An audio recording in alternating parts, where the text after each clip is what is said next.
Welcome to the Dojo Talk Podcast. Please remove them shoes before entry. The master is here, and you still have not taken off your shoes.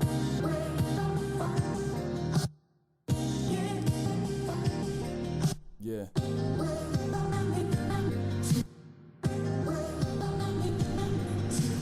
Living every day to define man's mission. Look into the sky for divine transmission.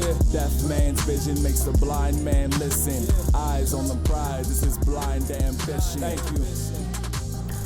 you. Yo. What's going on, people? Welcome to another edition of the Dojo Talk Podcast. We are on episode 31, I want to say. Why do I never know my own episodes? Yeah, right, we're on episode 31. Happy belated Father's Day. I'm recording this on Monday, so Father's Day will have already passed by the time you guys heard this, but happy belated Father's Day to all of the fathers out there. Hopefully y'all had a good one. I know I had a good one. Oh, I'm not a father, but I went to go see my pops. Pretty much spent the whole day at his house, so Father's Day for me was pretty cool. Got a chance to eat a lot of good food. You know, it was a good time. Just a few announcements, few notes and nuggets just to get into. First disclaimer, I'll do my best to edit it, but you're probably going to hear my fan in the background. If you remember from I'm pretty sure I mentioned this the last podcast, but I do not currently have air conditioner right now. And it is very hot on the East Coast. I'm pretty sure it's hot wherever you guys are in the world right now, but yeah, I'm lacking in the air conditioning department. So that issue will hopefully be fixed today. I'm not sure what time these people are coming, but as of now, I got to survive with this fan in the background. Luckily, it's not too unbearably hot yet, but I can't just cut my fan off. I don't want to be in here dying and sweating, so I apologize for my fan in the background. But hey, man, y'all gonna have to deal with it because you know, it's real in the field out here, man. This heat is not playing. It's not a game out here. Other just quick notes and nuggets. If you haven't already, please go to Facebook. Go to the search bar, type in Dojo Talk Podcast, hit that like button. I'm trying to, grow my audience. I don't even have to be famous or anything, but I'd like to get a consistent, contributing, semi-large fan base. So if you like MMA, if you like music, if you like anime, if any of those topics interest you, and you're listening right now, share it with a friend, tag a friend, do something, help spread the word, help turn me into somebody, help make me famous. Well, not really famous, but semi YouTube famous or whatever. I don't know how to judge podcast fame, but I'm trying to make some moves, trying to make my audience grow a little bigger, every time. But to those who have liked and have subscribed and all that, appreciate you for listening. And yeah, that's about it for intros. So today, I'm gonna go right into it, man. We got some music to cover. It's been a while, man. There's been a lot of fights just going on, so I feel like most of my podcasts have been fights, and I really need to. I say this every show, but I need to get back to doing a lot more music. But I don't know. It's hard to cover between music and anime and all of the fights that happen. I'm trying to still find that balance of, what to cover. Like, I don't like missing fights, but I don't know.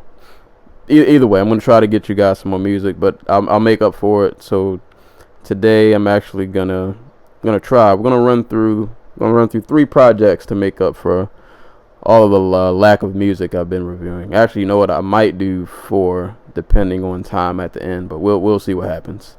But to kick things off, this first review probably won't be too long, only because this project isn't too long.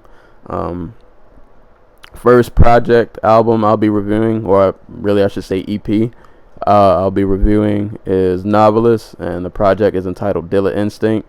I'm pretty sure I've mentioned Noveliss before on my podcast, and I can't remember I'm pretty sure Mike Swords made my top 20 last year. So I'm pretty sure I mentioned Noveliss before, but just refresher for people who don't know. Noveliss is an MC from Detroit. He is a part of a group called Clear Soul Forces, which is a dope hip hop group, man. Like if you like really lyrical rap, these are the guys you should be listening to. Like if you like that lyrical rap with, you know what, I can't even say boom bap sound anymore because I ain't gonna say they've strayed away from it, but the sound has definitely evolved. But if you like lyricism, definitely give those dudes a look, man. Check out Detroit Revolutions. Check out Gold PP7. Check out what's the other one? There was another one that came out after Gold PP7. It's escaping my mind. Fab 5.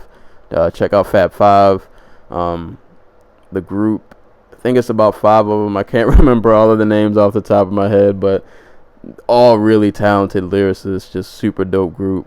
Noveliss himself has been stepping more out into the solo realm lately. I first started listening to him.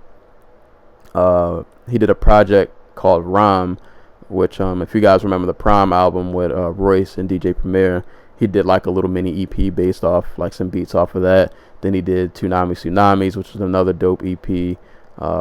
Mike Swords, I think, still technically was an EP, but it was like his longest project. That one was, I think, it was at least like maybe 9-10 tracks.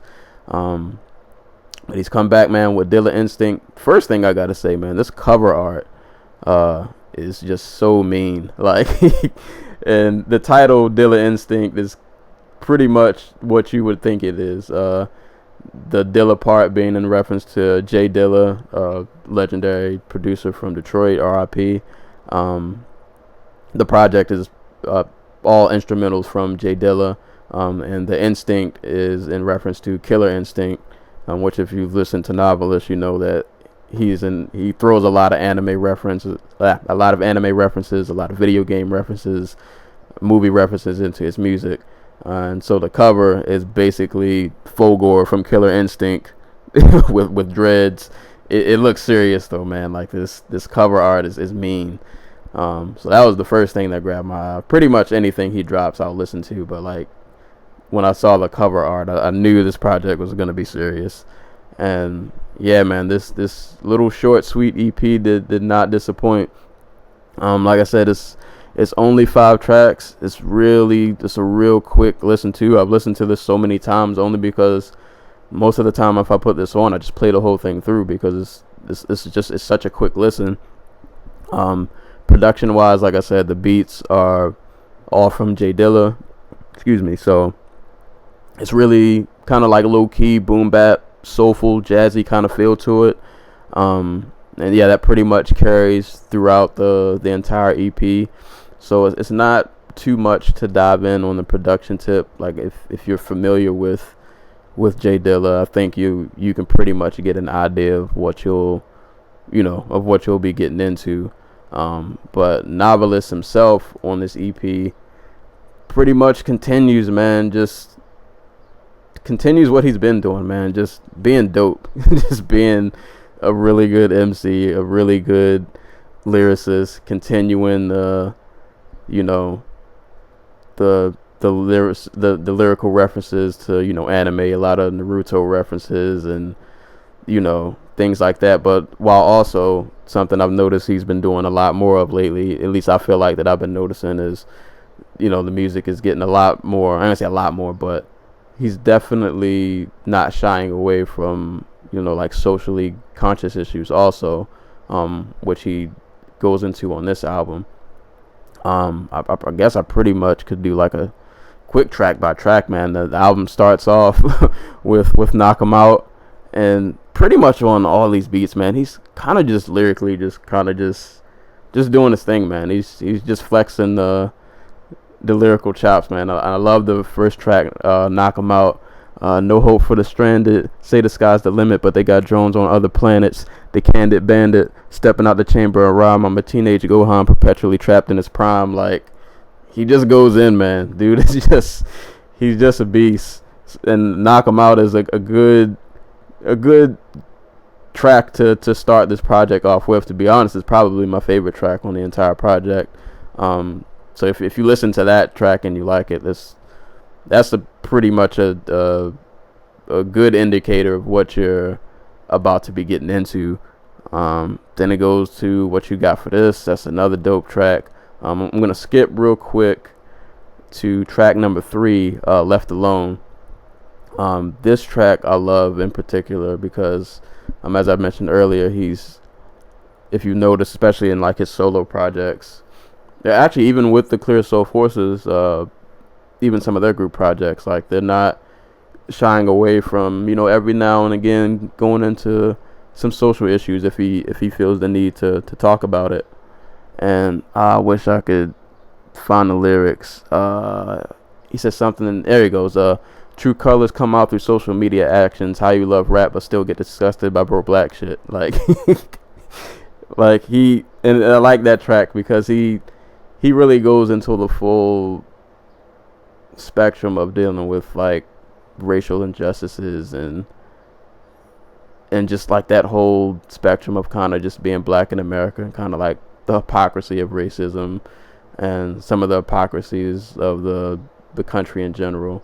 And I love the hook. It's like, I want to be left alone, but not alone, if that makes any sense. And it's just like, yeah, like he wants people to understand him or, understand his plight, but he kind of just, it's that weird paradox where it is like the hook, like you want to be left alone, like you kind of just don't even want to be bothered with the world because there's so much just nonsense going on, but you don't literally want to be by yourself. You want people to kind of join you in your fight, people who can relate to you, but it's just kind of that weird paradox that he's stuck in. But that's probably my second favorite track, next to Knock 'Em Out. And then it goes on to Fantastic, which has a nice that track has a nice little groove to it. A nice little groove to it. Probably one of the more kind of upbeat, lighter feeling tracks on the EP. And then it ends with Pointing Guns at Magneto, featuring Nolan the Ninja. Nolan the Ninja also is from Detroit, I believe. Also, he dropped an EP last year, or an album, I should say, I think called Heart, and he has another one coming out this year. I can't remember the name of it because I literally just saw a link to it a couple of days ago. But he has another project coming out soon. I want to say next month, or at least like within the next 2 months. He also kind of like Clear Soul Forces is really on the lyrical tip. So if you like lyricism and kind of like that boom bap sound, he's definitely somebody to listen to. One thing I did notice about his feature that I thought was dope on this project was I never listened to his last album like all the way through. I just kind of skimmed through, listened to a couple of tracks, but I never listened to the whole thing. But one of the things that really stuck out to me was his delivery, and Nolan had, at least on that project, had this real aggressive delivery. Like it reminded me of like a lyrical Onyx, where he's like almost screaming into the microphone. And in some tracks it works, but at times I feel like it can be overbearing. And I like that on this feature he was still lyrical, but he toned his aggression down. So I feel like that makes it easier to kind of focus on what he's saying instead of just hearing a guy rap and he just seems like he's kind of just yelling at you. So I thought that was a real dope. And then those two novelists and Nolan definitely play off of each other really well. So that was a good collab track to end the EP. And that was it, man. To be honest, it's only 5 tracks, so nothing. Like I said, not too much to dive in. It's just a really short, dope EP. Pretty much like I said with Mike Swords, man. If you like lyricism mixed with a little bit of like quote unquote nerdcore, also mixed with bits of social consciousness, and you want to hear, especially on this EP, some nice jazzy soulful Dilla production, this is for you. I'll post the link to his Bandcamp. The EP is technically free. I guess it is one of the Name Your Price EPs. So if you want to, if you're feeling good about yourself, feeling like you want to contribute, you can make it $1 or $2. But at the end of the day, it's a free EP. So I will leave a link to this below. Can't say enough, man. Like if you love lyrical rap, listen to Noveliss. listen to Clear Soul Forces. Dig into the group, man, because other members of the group also have solo projects out, I believe. And the other guy's name, I'm probably butchering his name. Illajade had a solo album that came out last year called Heat Tape that I need to listen to that all the way through, but like from the tracks I've heard, it sounds like really funky and really dope. He's another really good member of the group. The other guy, LAZ, I want to say has some instrumental tapes out. So even apart from them being dope as a group, on the solo tip, man, these guys are doing their thing. So support, man. Like, definitely give these dudes a listen. So yeah, that's it. It's not too much to go in deep about this project. Dope lyrics, dope content, dope cover. And I guess one more thing I'll mention that I enjoyed about this project real quick. I loved, since the title of the project was called Dilla Instinct, how he used some Killer Instinct samples. Like, some of them start off a track or they'll end a track. Like, you'll hear somebody get caught with like an ultra combo. I think it was Fantastic ended with I think Jago gave Saberwolf like a ultra combo, which I thought was dope because I hated Saberwolf in that game. So that I appreciated that moment. But yeah, man, just dope project. Just I wish I could really go in depth more, but it's not much else to say, man. The project is just dope. So listen to Dilla Instinct. Listen to elite lyricism at work. And yeah, I'll leave it at that. I will leave it at that. On to the next project. This album, I did not anticipate liking this as much as I did. Not to say at all that I thought it would be whack, but I've been returning to this album way more than I thought I would. And the album I'm referring to is The Wild by Raekwon. If you don't know who Raekwon is, I'm not sure why you're listening to this podcast. I'm not even saying you got to be a fan or you got to own all his albums, but if you don't know Raekwon from the Wu-Tang Clan, I don't know why you're even listening to this podcast. But in case you don't, for that one person who might not know, Raekwon is a member of the legendary group, the Wu-Tang Clan. Apart from group projects with the Wu-Tang, he's been on his solo tip for a long time. The Wild this is his 7th album. He's also had albums like, Only Built for Cuban Links 1 and 2, Fila, a couple other projects. In short, man, the man's been in the game for a long time, pretty much certified legend in the game. I kind of picked up this album kind of just on a whim. I think I was just at Best Buy and I just wanted something new to listen to. And to be honest, Raekwon's not like one of my favorite members of Wu-Tang, but at the time I was like, I just want some new music to listen to. And I don't think he's a bad MC or bad, makes bad music. Just he's just not like a favorite member of the Wu-Tang, but there are things that he does that I do really enjoy, which are exemplified all throughout this album. If I could describe this, I like calling Raekwon, to me, at least as of late, from the songs that I hear from him, I like to call this like luxurious, just gangster rap.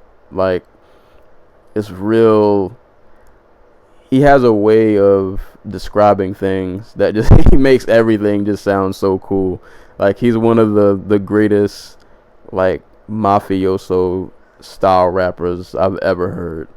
Like, he does it in a way that's just, I don't know, it's different than what other people can pull off. Like, his way with words and just the way he describes things makes it sound like I don't think a lot of people can do what he does at the level that he does it. I love pretty much the opening track. I love how aggressive this album starts out. It does have an intro in the beginning. I honestly don't pay too much attention to intros, so I tend to to kind of skip them. But the first like track is This Is What It Comes To, and the track pretty much out the gate is on some real aggressive boom bap, and Raekwon's just kind of doing what Raekwon does.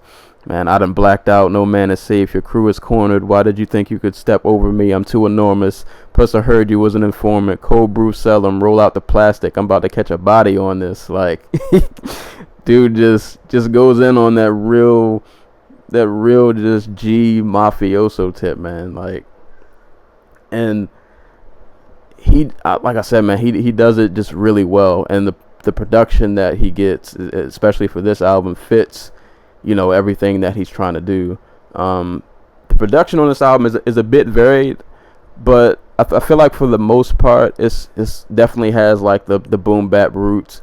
I would say probably a little more so on the aggressive side, but there are also tracks on here that can get really soulful. And content wise, it's not anything like groundbreaking. Like I said, it's very mafioso style, so you're gonna get like your drug tales, you're gonna get kind of like what it feels like to live that luxurious lifestyle, your rag to riches stories, but he also has a few or at least one storytelling track that I'll mention that was done really, really well, and it's probably my favorite track on here. But like I said, that intro track, or the first title track, This Is What It Comes To, gives a nice punch to the album to start off with, something aggressive, something that'll wake you up really quick. And it goes on to Nothing, which is this really kind of like low key, real eerie kind of track. That one's also pretty dope. A con I will say, because I got the track listing in here, so this kind of just popped out to me, but one con I'll give on this album is I think this album is 16 tracks long, mixed in with a few skits, which would probably take it down to like 14 or 13 if you don't include the skits. I'm not a huge fan of the skits. I kind of just feel like I don't know, like they were just thrown in without much purpose, I guess you could say. Maybe I just wasn't paying attention to what was going on in the skits. Like some of the skits, like there's this guy just kind of just randomly singing, and Raekwon's kind of just laughing in the background. Like, I don't know, the skits for me didn't do that much, but I guess they were, I don't know. I wasn't really feeling the skits, but that's like my only minor gripe on this album. I just feel like if you'd have took the skits off, not that this album even feels long, but you would have had a really short, compact, just really dope album. Well, it's still dope regardless, but I feel like it would have made it a little cleaner, more polished, like it more straight to the point, I guess I would say. I guess I'll just continue going down the track listing. My favorite track on here, man, Marvin featuring CeeLo Green. I love this song. One of the more soulful cuts on the album, and the track is pretty much an ode, a dedication, and pretty much like an autobiography of Marvin Gaye. He literally starts from when Marvin Gaye was little, and how he used to sing in the church and things like that. So when he got older, he starts finding his voice. He's joining bands, and then he goes into detail about the friction that he had with his dad, which, if you know Marvin Gaye's story, that's unfortunately kind of how he met his demise. But yeah, man, Raekwon did a really, really good job of painting the picture of like how Marvin Gaye's life just played out over a song, man. It was really dope to listen to, and CeeLo Green did a really great job on the hook, just kind of adding that extra layer of soul already to what was a soulful track. Yeah, man, like I said, this song is just, the beat was great. Who produced this, actually? Just to give him props. All right, so the beat was done by Frank G. So not familiar with Frank G, but shout outs to him, man, because this track was just perfect, man. Like, this was I'm not sure what happened when Raekwon heard this beat, but I could understand why he would pick this instrumental to do this ode to Marvin over. Like, I feel like this is probably one of those instrumentals that he heard and it just spoke to him. Like, I need to do this exact song over this beat, and it turned out masterfully done, man. Like, this was a great storytelling track, a great ode to Marvin Gaye, who, one of the best soul singers this earth ever saw. So yeah, man, that I can't say enough about that track, man. I really, really enjoy listening to that. Can't You See is another nice soulful track. I guess I'll skip down to another track that kind of, I was expecting a little more. Maybe it's just me. I didn't really care for it too much, but the track My Corner with Lil Wayne, which is one of the few features. This album isn't too feature heavy, which to me is good. You get a lot of Raekwon, but I don't know. Something about it. It wasn't a bad track, and Wayne didn't have a bad verse. I don't know if I was a big fan of the instrumental. It was kind of this really, I don't know, like I feel like the beat was aiming for a really like aggressive tone. I don't know, it didn't resonate. I don't know, it didn't click with me for some reason. Like I said, it's not a bad track, but I didn't enjoy it as much as I hoped. But luckily, following My Corner, you get a skit, which I didn't care for. I normally skip, but once My Corner is over and then you get past the skit, then it goes to M and N featuring Pure, and this is probably like my second favorite track on here. M and N is just Raekwon and Pure just really doing an entire song with the letters M and N, just kind of rhyming words that start with M. Like I think the first verse they do M, and then like the second verse they do N, and it was just really, I don't even know if all the words strung together even make sense, but I don't care. It sounds dope. The beat is pretty mean, and him and Pure go back and forth, and they just have a nice chemistry on the track. This is actually produced by Dame Grease. Shout out to Dame Grease, man. If you don't know Dame Grease, he used to produce for, I don't know, he did a lot of work with DMX back in the day, but yeah, he's a veteran OG producer pretty much. But yeah, this was a really, really dope lyrical track. Definitely a favorite. They did their thing on that one. And what I love most about this album is, like, after M and N, this album finishes off really strong. Like, you get Visiting Hour, which is a nice soulful cut. I want to say that was one of the more, I guess content driven tracks, like not so much focused on the mafioso, life, but more of him just kind of just telling his story, kind of speaking to the youth a bit. I hope I'm not confusing that track with another one, but I think that was the track where he was trying to give game to the youth and how not to get caught up in certain situations, things like that. And then it goes to The Rain, which is another beautiful produced track. And I want to say, because I don't have the notes in front of me, or at least it's not listed, I think The Rain was produced by Mark Henry, which shout outs to Mark Henry. There's another rapper I listen to named Phil Ade, who is from the DMV, and Mark Henry did a few tracks with him. And I remember hearing the drums on this track, and it instantly reminded me of one of Phil Ade's old tapes. And then I heard I found out Mark Henry did the beat, and I was like, all right, that makes sense, because the drums sound exactly the same.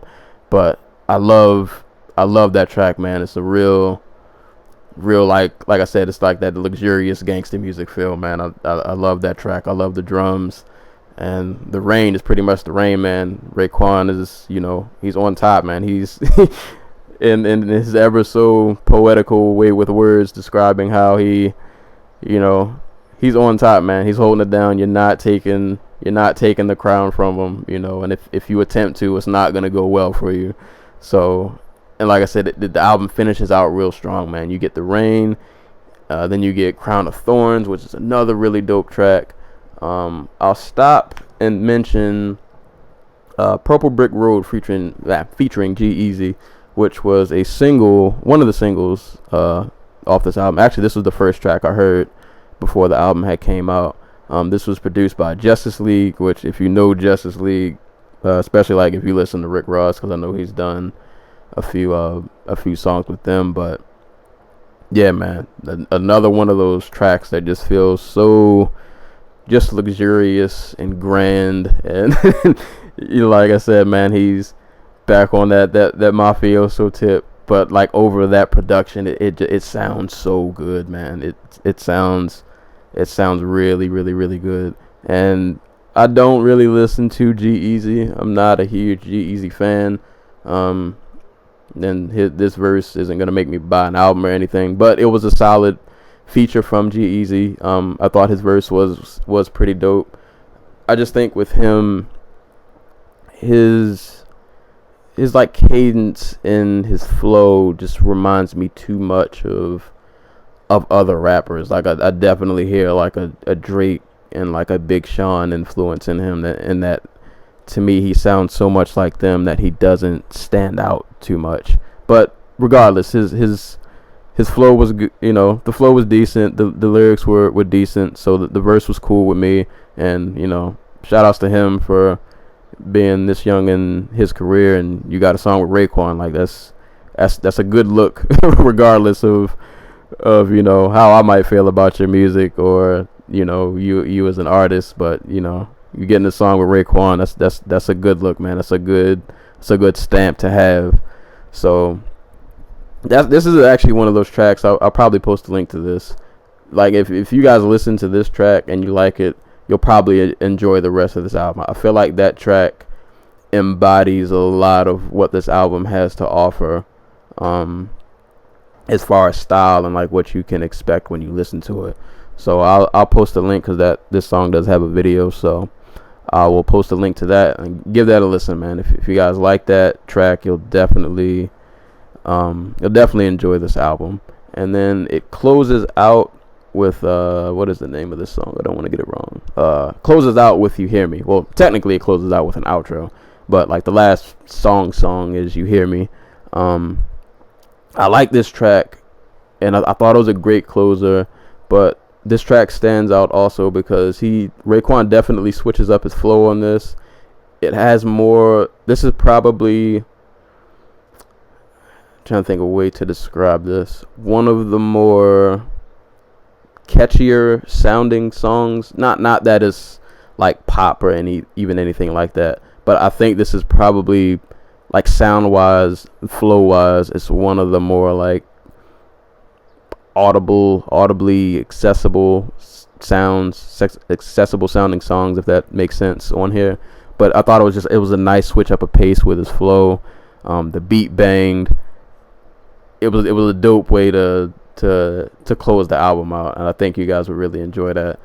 So I'm looking at the track listing though on Rap Genius, and according to them, I don't know if this is just on the digital version because I don't have a physical copy, but apparently there's a remix to This Is What It Comes To, which features Ghostface, and I'm a little hurt right now because on the album version that I got, this song is definitely not in my iTunes. So I don't know, maybe it's like the digital version only, because I got a physical copy. I just import the music from the CD to my iTunes, but I might have to go look that out, because Ghostface, I'm imagining if they kept the instrumental to that track the same as the original, on that just like aggressive boom bap type, that Ghost would probably kill that. And if you listen to Wu-Tang, or you listen to Raekwon and Ghost, you know those two have really, really good chemistry together.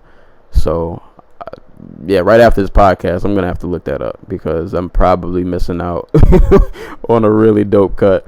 But yeah, I'm hurt. I'm really mad I don't have that song. But overall, man, this album is really good, man. Like I said, like, Raekwon is one of those guys that I think at this point in his career, he's not necessarily going to do anything like mind-blowing or game-changing, but he's good at doing what he does and doing it very well at a very high level that I don't think a lot of other people can match, which allows him to, at this stage in his career, after being in the game, at least 2 decades, that he can still put out quality projects. He can still remain relevant, and he's still, sure, he's not that same, maybe exactly the same Raekwon from back in the day, but at the same time, he hasn't lost too much of a step, to be honest. At least, from what I hear from him.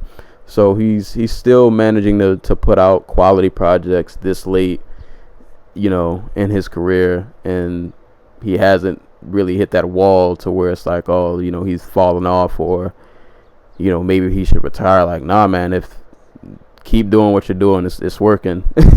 it's definitely working. So yeah, all in all, I would say for this project, man, you want to hear some good mafioso rap, you want to hear some aggressive boom bap mixed with a little luxurious feel, a little soulfulness to it. Give this a listen, man. Raekwon is, like I said, man, like 20 years in the game, and still managing to be relevant, still managing to put out quality product or quality albums. And this album had a lot of replay value for me. I didn't think I was going to return to this as much as I have, but like I said, I always go back and I listen to tracks like Marvin. I go back, I listen to Eminem. Eminem. I go back, I listen to like that whole latter half of the album, The Rain, Crown of Thorns, Purple Brick Road, You Hear Me. Like, this album's dope, man. There are songs I like more than others, but there aren't really like any bad songs on here. So this is a really, really, really solid album. Wouldn't be surprised if this sneaks into my top 20 that I'll do at the end of the year, man. Like, I've been going back to this album that much that I'm pretty sure this will sneak in my top 20. Might be towards the back half, but it'll get there, man. This album definitely impressed me. So shout outs to Raekwon, man. Shout outs to Raekwon. Shout outs to the Wu-Tang Clan. All of them. So yeah, that's it, man. Raekwon-The Wild. I'll leave a link to one of the songs from here that you guys can check out, and definitely give this project a listen. If you have it, support the music. Buy a physical copy or digital. Spend your money, man. Spend your money on the music that's worth getting. That's worth supporting out there. And I guess moving right along, the last album I'll review, or I might do one more, I don't know. But the next album I'll review, Brother Ali, All the Beauty in This Whole Life. I'm trying to remember. I spent this morning trying to figure it out, and I couldn't even remember. I feel like the first time I'd ever heard of Brother Ali was probably back sometime between like 2008 and 2011. I can't tell you what album. I don't even remember what song, to be honest. But like, I knew it was like from some time back then I'd heard of him, but I wasn't really back then around that time, around like 2007, 2008. I was kind of just getting into my whole underground like hip hop phase, like seriously, when I was like spending hours on the internet searching for music.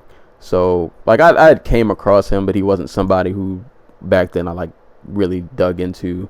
I just kind of seen him here and there, maybe featured on somebody's songs, or every now and again I would see a song of his. But he was always someone who I kept an eye on. The first album that I actually bought from him was the one he put out before this, which was it Morning America, Dreaming in Color? I might have that mixed up, but that came out, I want to say, in like 2012. So it's been a minute since we've heard from Brother Ali, man. He dropped that album, and then he just kind of chilled out for a pretty long time, man. Dude just kind of chilled out.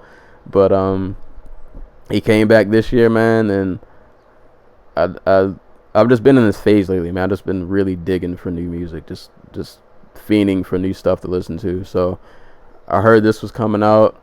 I might have listened to like one single. I just bought it anyway. I didn't care. I was like, I just want something new to listen to that I'm pretty sure I'll be able to pull something from. And this album is it's a lot to digest. I'm not sure if I'll even be able to go deep into everything, but because he covers a lot in here. For people who never listened to Brother Ali, I can't say that he's an artist for everybody, and I don't mean that in a bad way. I think I could see somehow like his delivery may turn some people off. He has like this preacher. This is very like passionate preacher like delivery is the closest I could describe it. And I guess depending on how you might interpret, I don't know. It probably would depend just person to person on whether you'll take his delivery as just passionate or if it might just come off too preachy. So I could see that possibly turning people off. But I feel like if his delivery doesn't bother you, then I could see you pretty much becoming a fan of his music, because he definitely is not slacking as a rapper or as a lyricist, and he's definitely not slacking in terms of content or things to talk about. Even just judging by the title, All the Beauty in This Whole Life, like you can kind of guess at some of the topics that he might cover, and he definitely does have tracks in reference to that. All right, well, actually the title track is the finishing track, which I'll get into later. But this album starts off with the track Pen to Paper, and it starts off with this kind of, I guess you could say, like spoken word poem, and I hope I don't butcher this gentleman's name, Amir Sulaiman. I might be saying that wrong, but I think I want to say he appears on more than once, I can't remember, but he starts the album off with like this poem, and then from the poem it goes to the actual song, Pen to Paper. And it's kind of, this is actually, the album starts off with probably the most, I guess you could say, sinister, if I don't know if that might even be a too harsh a description for it, but that might be like probably the darkest, least sounding instrumental on here. It has this really slow beat, really slow piano in the background, and it kind of, Brother Ali's kind of just describing, trying to think of how to kind of describing pretty much how like he started writing, literally like how he started writing as a rapper. Like he describes how he like first picked up a pen when he was 8 or 9. It was the Reagan times. He had some line like that, and he just kind of goes into how he used the writing to, kind of just create his own realities and escape from the reality that he was living in, kind of that whole dynamic. But he does it with just this really just kind of fiery delivery, and like I said, you'll definitely hear immediately with that track the delivery that I'm talking about, where it's passionate, but it's borderline like he sounds like a preacher, because he has these inflections in his vocal tones that he uses that it reminds me of like a preacher. But if you listen to that track and you enjoy it, then you'll probably like the rest of this album. Like I said, if you can get past that delivery of his. But I like the opening track. It's a real aggressive starts to the album. But after that, the album really chills out. And to speak of the production, the album, I believe, is entirely produced by Ant, of Atmosphere. If you guys don't know Atmosphere, that's Ant and Slug, hip hop duo from Minnesota, I believe. And he's worked with Ant in the past before, and I don't think Ant did a lot of work on Morning in America, Dreaming in Color. So it was good to hear that he returned with Ant to this album. I think these two have a really good dynamic. I think Ant knows how to give them the type of instrumentals that he needs to execute what he's trying to execute. And from the opening track, Pen to Paper, it goes on to What Hearts Are For, which I'm pretty sure that track has a video. If it does, I'll probably post a link to that below. And What Hearts Are For is kind of kind of what the title implies. Like he kind of just goes into kind of how I guess you could say love can. I'll make it sound cheesy that love can conquer all, but like we do all of these, these terrible things, and we do all these hypocritical things, but we're never gonna get anywhere if we don't, start showing compassion, to other people and loving other people and loving ourselves, so on and so forth, things like that. I like how this track starts off, not for 1 second I believe what you're telling me. I know you invented disease and sell the remedy. Universe is sending me centuries of memories, so the very breath that I breathe is all I ever need. I got that Muhammad Ali up in my pedigree. Yes, I'll be speaking peace up in my 70s. So like I said, he kind of starts it off with the hypocrisy. I know you guys create the disease and sell the remedy. Not to get into conspiracy theories, but you kind of get what he's saying. But then he ends that line, with I'll be speaking peace in my 70s. So kind of where he's more, I guess, at this stage in his life trying to be about compassion to his fellow man, to his people, as a way to kind of combat the ills and the not so great things, I guess you could say, that he's kind of seeing in the world. And then from that track, I won't do a track by track review of this album because I don't even say it's long. It's probably longer than the other 2 albums I reviewed. But I do want to highlight the next track, Special Effects, which is probably one of my favorite tracks on here. He uses this track and goes into detail about how social media is cool and all to be able to communicate with people via the internet, but he definitely much more prefers that human interaction and what it's like to physically be with somebody, feel somebody's emotions, and talk to them person to person, and like that. He has a line, I love all the words and what it means, but it's so much to say in the spaces in between. I don't want to watch dots disappear. Listen here, first reaction is crystal clear. I want the uncut sediment before you had a chance to second guess and edit it. Well, I thought that was a really dope line, just saying that I want the real you, not the you on Twitter who gets to edit their every words. I want to hear what you really think and what you really feel. That's kind of like what that track is, or what that track covers in terms of a topic.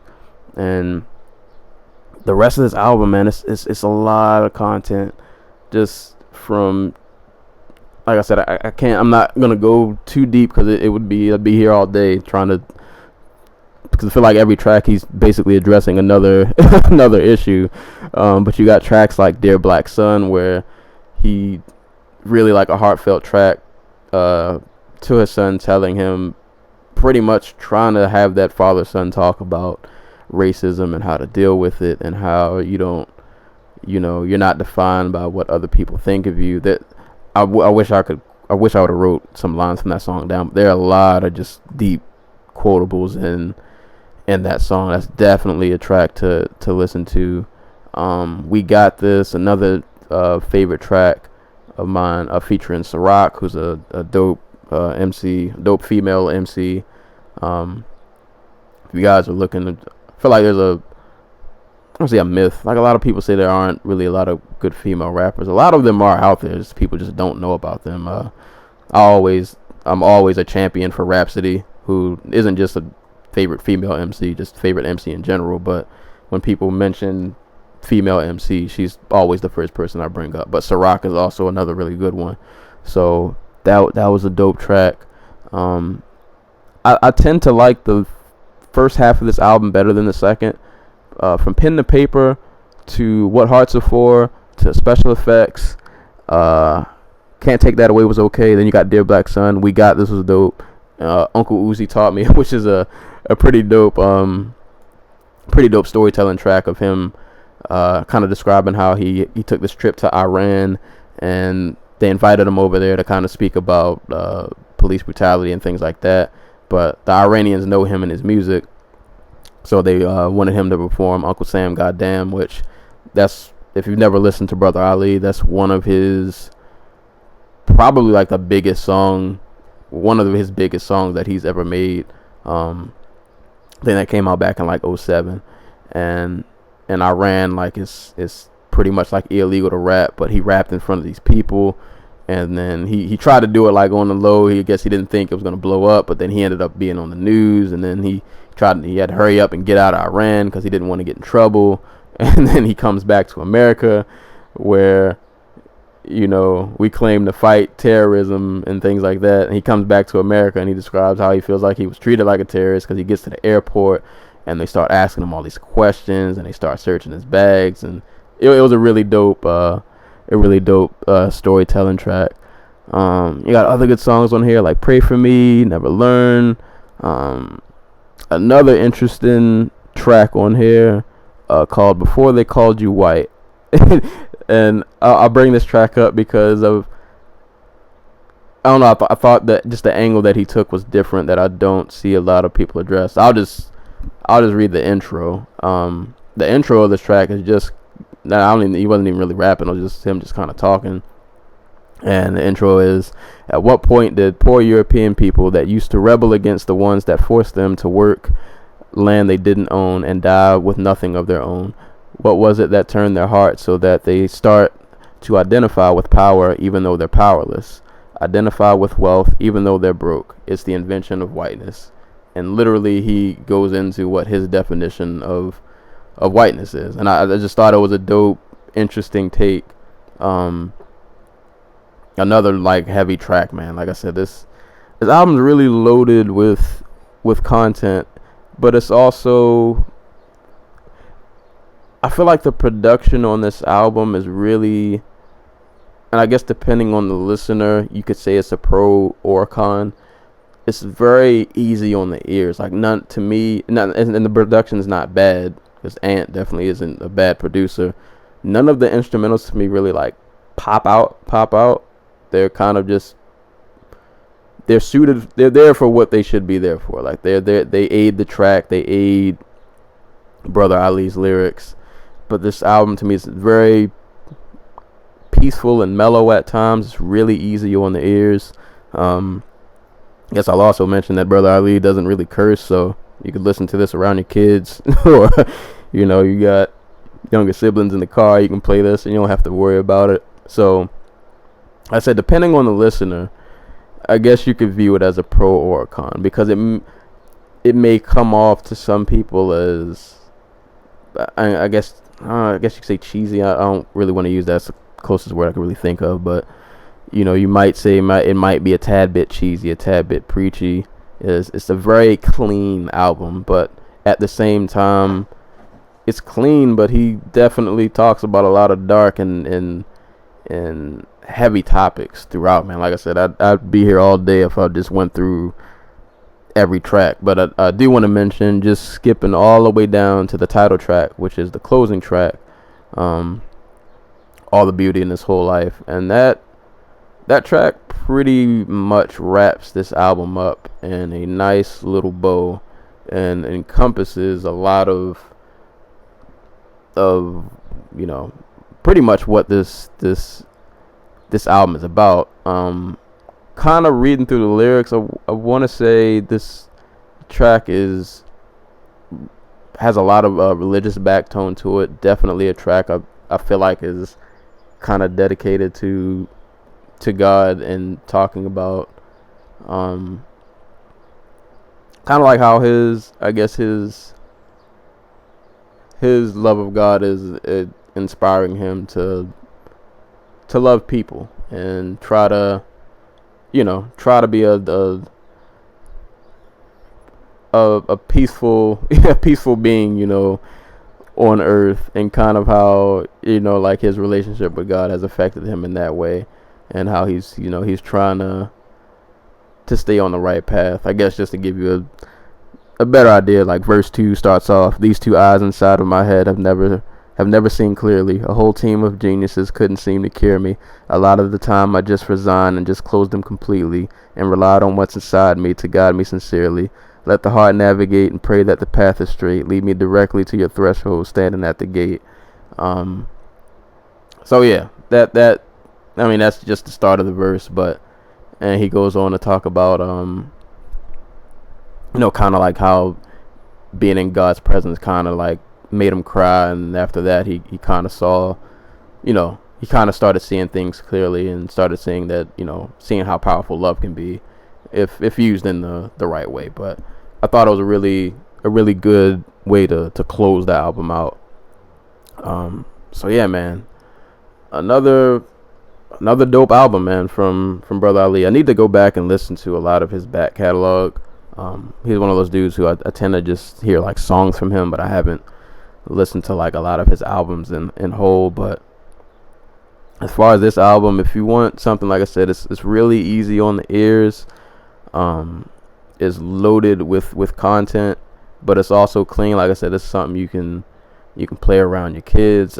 You can play around your younger siblings. I feel like this would probably be more geared towards people who probably have like an ear that tends to lean more towards the underground hip hop side of things. This would definitely be an album you would probably more so enjoy that someone who likes mainstream a bit more. This might not be for them, but I would still encourage anyone to give it a shot, man. Give your ears something to listen to. I mean, even with me, like I can't lean all the way towards one way. Like I don't consider myself a purist. Even though I do tend to favor and listen to more underground rap, like I'm not opposed to mainstream. I try to open my ears up to everything. I think everybody deserves at least one shot before I shut the door on them. But so like I said, if you tend to lean towards more mainstream, maybe listen to a little bit of underground hip hop, but not a whole lot. Give this a listen, man. You might not like it, but at the same time, you might be able to pull, even if not the whole album, maybe you'll get 3-4 songs you can pull from this and that, you'll like and appreciate. And if anything, even if you don't come away as like a big fan of Brother Ali, you gotta respect the content. You gotta respect the poetic way with words, that he has. He's definitely a talented writer, a talented lyricist. Like I said, dope content, especially considering like things that are going on in the country right now. It would definitely be relatable in that sense. So yeah, man, give him a listen. And like I said, man, his first album in about 5 years or something like that. So, and he doesn't seem like he's really lost much of a step. If anything, I would probably say this is better than the previous album that he's put out. So yeah, man, all the beauty in this whole life. Dope album.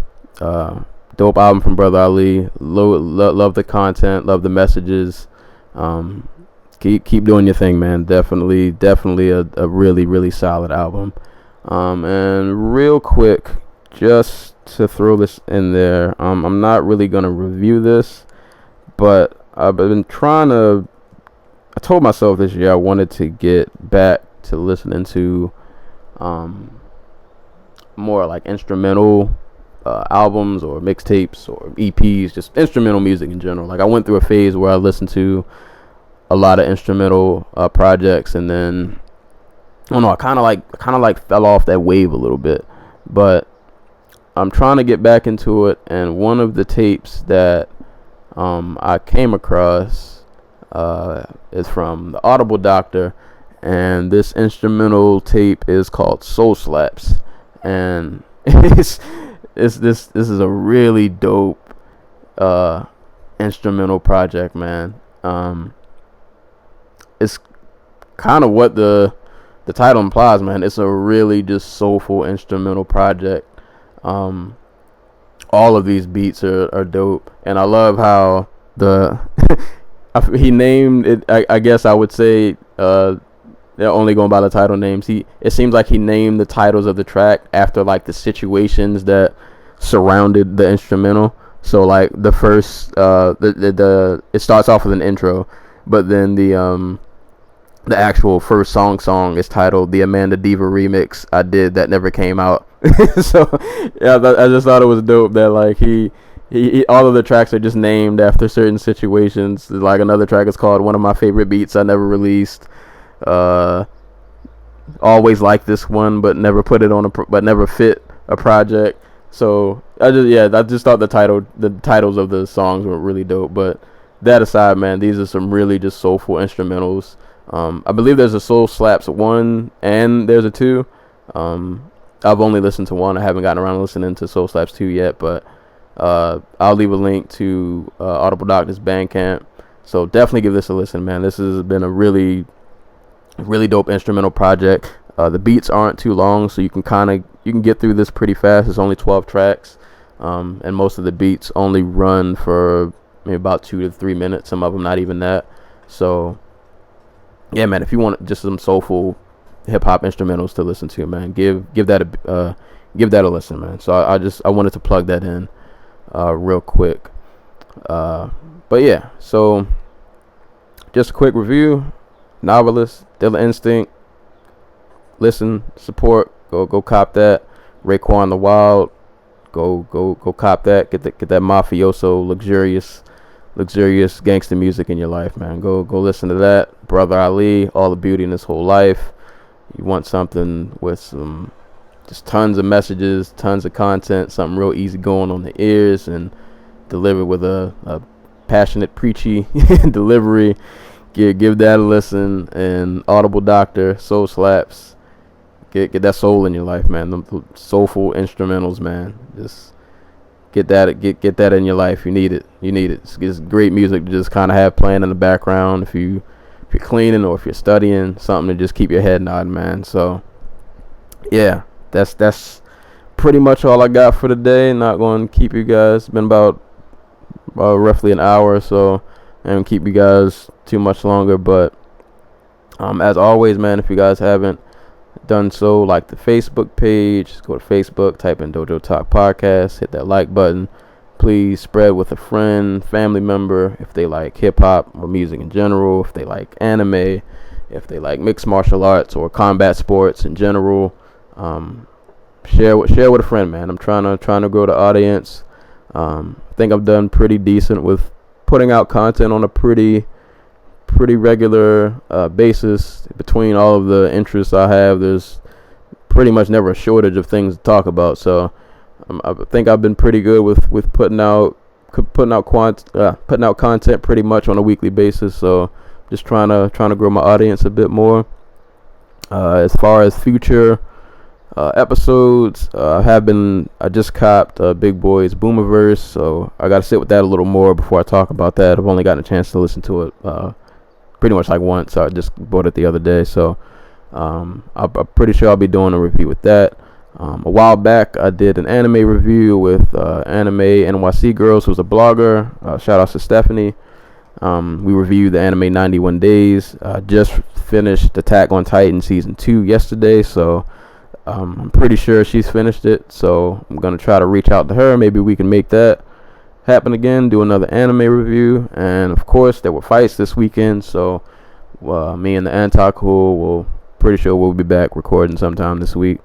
So yeah, man, there'll definitely be content coming. Never a shortage of music, shortage of fights. I've already got some other albums lined up I want to listen to. So yeah, man, just keep an eye out. Like I said, if you follow the Facebook page, I normally let you guys know in advance things I plan on reviewing and when they'll be coming out, things like that. But if you want to listen, check me out, Dojo Talk Podcast on SoundCloud. If you prefer YouTube, I'm also on YouTube. Follow me on Twitter at Serial Sensei. I'm on there. So yeah, man. But that's about all I got for today. So I'm gonna go eat because I have not eaten breakfast, and it's pretty late in the day already for me not to have eaten. So I'm gonna go figure out that problem. Hopefully these people will come through and fix my air conditioner so I don't pass out in here. And yeah, that's all I got. So happy belated Father's Day. Hope all you guys have a great one. Have a great week. Don't fall victim to the Monday blues. And yeah, this has been another episode of the Dojo Talk Podcast. Thank you guys for listening. And until next time, I will catch you guys later. Peace.